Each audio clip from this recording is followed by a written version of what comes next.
যে নারীর পর্দা নাই, যে নারীর ইজ্জতের কদর নাই, যে নারীর সতীত্বের কদর নাই, যে মেয়ে পর্দা করে না, আল্লাহর কসম বাস্তব কথা হলো বেহায়া নারী, বেপর্দা নারী এটা কোনো নারীও না, নারীর জাতও না। এজন্য নারী তাকেই বলে যে পর্দানশীল।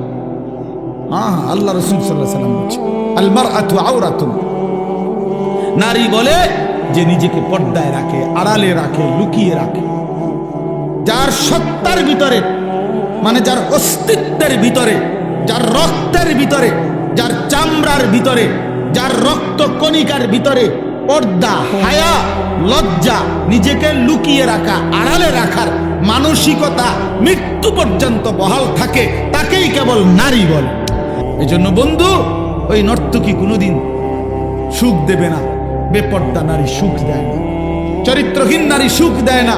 বিবাহ বহির্ভূত অবৈধ সম্পর্ক যে করে যেই মেয়ে, খোদার কসম আমি বললাম ছেলেরা, সে যদি কোনোদিন তোমার জীবনে মিলেও সুখ মিলবে না, সুখ মিলবে। সুখ অসৎ নারী, চরিত্রহীন নারী, বেপর্দা মেয়ে, বিবাহ বহির্ভূত অবৈধ প্রেম করা মেয়ে, সে জাহান্নামের আগুন ছাড়া আর কিছু জ্বালাবে না। আল্লাহ তাআলা বলেন, ইয়া বনি আদম কুম ইলাইয়া আমশি ইলাইকা। হে বনি আদম, তুমি আমার জন্য দাঁড়াও, আমি তোমার জন্য হাঁটব। ওয়ামশি ইলাইয়া উহারবিলু ইলাইকা।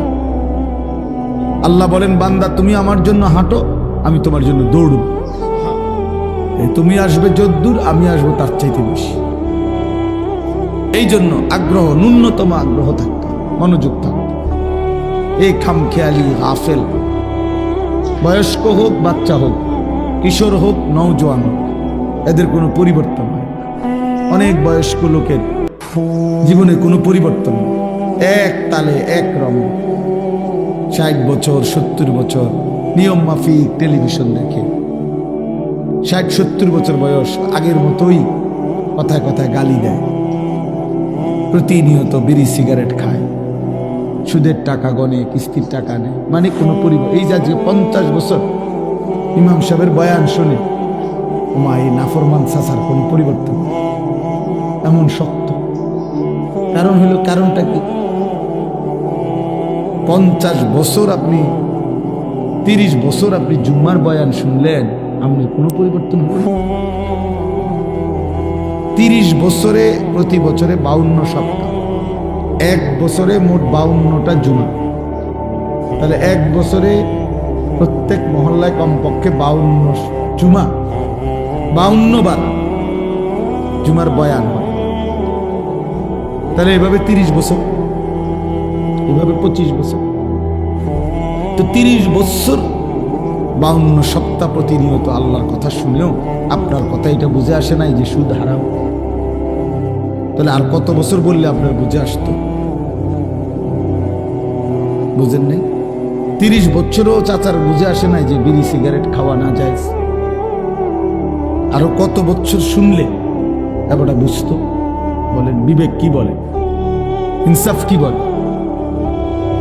60 বছর বয়সও এখনো উনার বুঝে আসে নাই যে গালিগালাজ করা হারাম, টেলিভিশনে নাচ গান দেখা হারাম। তো এই চাচা বুঝবে কখন? কত বছর পরে? 600 বছর পরে? তো বাইশ বলুন, তাইলে বলেন, জিজ্ঞাসা করে দেখেন যে আপনার বয়স চাচা 60, এখনো আপনি বিড়ি সিগারেট খান, তাহলে আপনি কি নিয়ত করছেন যে আরো কত বছর পরে ছাড়বেন? এখনো আপনি কথায় কথায় গালি দেন, তো কি সিদ্ধান্ত নিছেন যে আপনি আরো কত বছর পরে এই মন্দ অভ্যাসটা ছেড়ে দিবেন? এখনো আপনি টেলিভিশনে, চা দোকানে নাচ গান দেখেন, তা আপনি আরো কত বছর পরে এই মন্দ অভ্যাস ছেড়ে দিবেন? জিজ্ঞাসা করেন, বলেন যে চাচা খোলামেলা কথাটা পরিষ্কার করেন, আসলে কি উদ্দেশ্য? আপনি কি মরবেন না? কারো মৃত্যু দেখেন নাই? কারো লাশ, কারো জানাজা পড়েন নাই? আপনার চোখের সামনে কেউ মরে নাই? তো যে দুনিয়া আপনার আত্মীয় স্বজনের কতজনকেই থাকতে দিল না, তো আপনারা থাকতে দিবে কেন? যে দুনিয়া আমার বাপকে থাকতে দেয় নাই, দাদাকে থাকতে দেয় নাই, যেই দুনিয়া আমার চাচাকে জ্যাঠাকে থাকতে দেয় নাই, সে আমার থাকতে দিবে কিভাবে?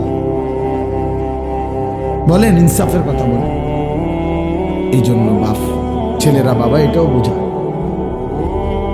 যে আত্ম উপলব্ধি, নিজের বিবেকের মধ্যে কথা থাকা যে আসলে আমার জন্যই আখেরাত দরকার, কবর আমার, হাসর আমার, মিজান আমার, ফুলসিরাত আমার, কোরআন আমার জন্য, হাদিস আমার জন্য, নবীজি সাল্লাল্লাহু আলাইহি সাল্লাম আমার জন্য আসছেন, তিনি আমার ভালোর জন্য কাঁদছেন, তিনি আমার জন্য কাঁদছেন আমার নবী।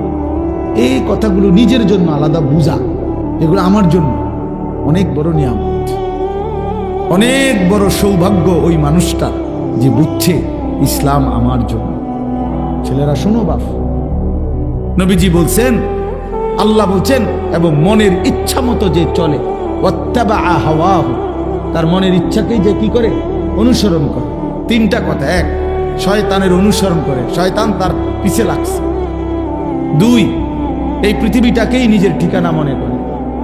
আর মনের ইচ্ছা মতো চলে। আল্লাহ কোরআনে বলেন, কোরআন শরীফের আয়াত, ফামাসালুহু কামাসালিল কালব, আল্লাহ বলেন এর উদাহরণ হলো কুত্তার মতো, কুত্তার মতো, কুত্তার মতো, কুত্তার মতো। গোলামিবিহীন মানুষ হয় না, সৃষ্টিকর্তার পরিচয় ছাড়া মানুষ হয় না। যার কপালে বন্দিগি নাই, সেজদা নাই, সে মানুষ নয়। ইনহুম ইল্লা কাল আনআম, আল্লাহ বলছে তার পরিচয় আর কিছুই নয়, শুধুই চতুষ্পদ জানোয়ার, চতুষ্পদ জন্তু। এটাও কোরআন শরীফের আয়াত।